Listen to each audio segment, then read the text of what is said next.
Hola y bienvenidos a Cápsulas de Vida. En nuestra última cápsula hablábamos acerca de prestar nuestros miembros al pecado y las consecuencias que eso traía, y hablábamos de la necesidad de liberación. Hoy vamos a platicar entonces acerca de un capítulo de las Escrituras en el libro de los Hechos, capítulo 8, que habla acerca de la liberación que la palabra de Dios ejerce, el poder de la palabra. En este capítulo 8 encontramos a un hombre de Dios llamado Felipe, que fue enviado a Samaria, y él llegó a esa población a predicar la palabra del Señor y encontró que habían muchos endemoniados, muchos estorbados con espíritus inmundos. Y dice que ahí en ese lugar se hicieron muchas señales milagrosas, dice. El capítulo 8, verso 7, voy a leer. Dice, muchas personas que tenían espíritus impuros eran sanadas, y los espíritus salían de ellas gritando a grande voz, y también muchos paralíticos y tullidos eran sanados. Y por esa causa hubo una gran alegría en ese pueblo. Pero dice que también había un hombre que se llamaba Simón el Mago. Dice ahí que este hombre practicaba la hechicería y que había engañado a mucha gente. Y se le conocía como el hombre que tenía y poseía el gran poder de Dios. Dice que le hacían caso por toda la brujería que él había hecho y había ejercido ese poder sobre las personas. Pero cuando Felipe les anunciaba, dice acá, acerca del reino de Dios y de Jesucristo, tanto hombres como mujeres se bautizaron, dice. Y el mismo Simón creyó y se bautizó. Y comenzó a acompañar a Felipe, admirado de los grandes milagros que él veía que se hacían. Vemos entonces aquí a una persona que había trabajado con la hechicería por mucho tiempo, pero el poder de Dios llegó y lo transformó y lo cambió. La parte importante es que aquellos que hemos sido alcanzados por el poder de la palabra, entramos en un proceso, y ese proceso muchas veces nos va mostrando que, aunque ya creímos y nos hemos bautizado, todavía hay ciertos estorbos porque durante mucho tiempo prestamos nuestros miembros al pecado. Este es un ejemplo que casa con lo que anteriormente hablábamos. Hay muchos ejemplos de liberación, pero este me interesa de una manera especial para podértelo compartir. Dice que ellos entonces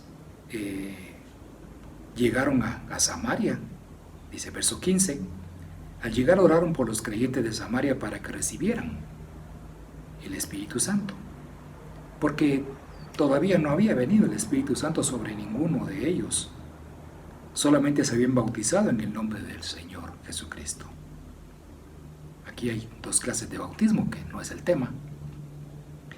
Verso 17 dice, entonces Pedro y Juan les impusieron las manos y recibieron el Espíritu Santo a los creyentes.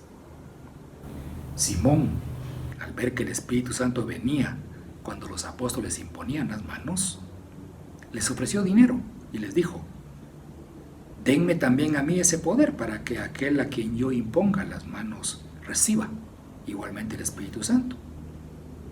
Entonces Pedro le contesta, que tu dinero se condene contigo, porque has pensado comprar con dinero lo que es un don de Dios.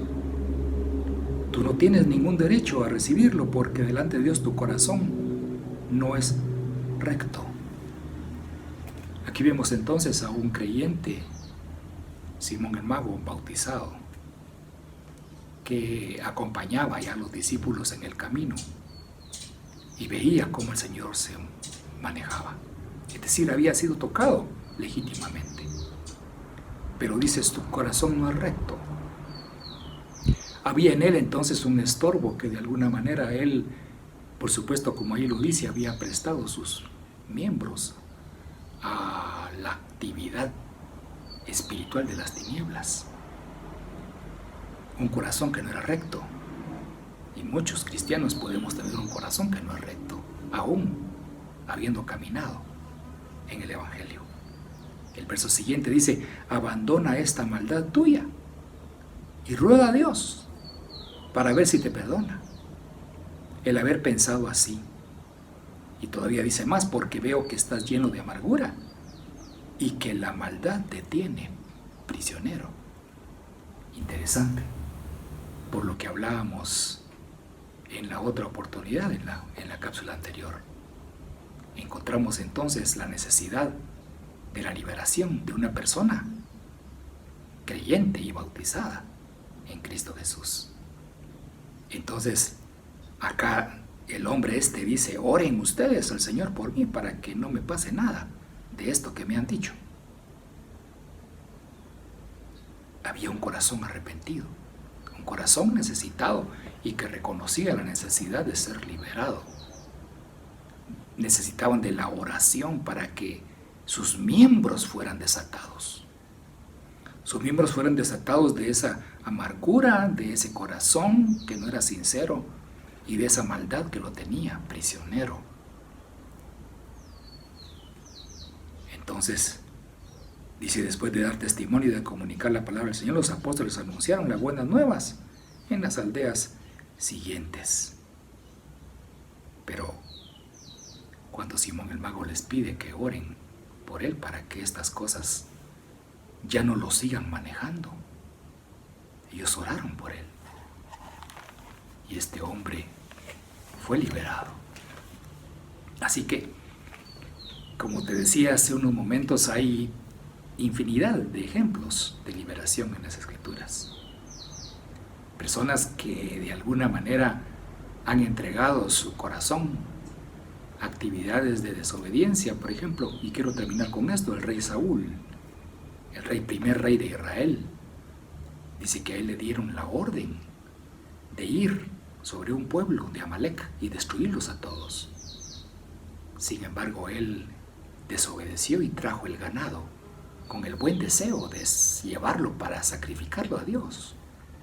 Era su buen deseo, pero estaba desobedeciendo la palabra. Que las consecuencias de la desobediencia en él, no solamente fue castigado quitándole su reino, sino que el Señor le envió un espíritu malo que lo atormentara por la desobediencia.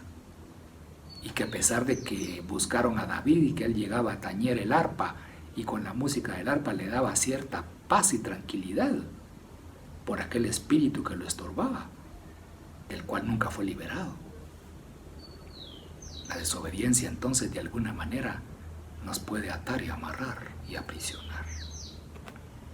Meditemos en esto y nos vemos en otra próxima cápsula de vida.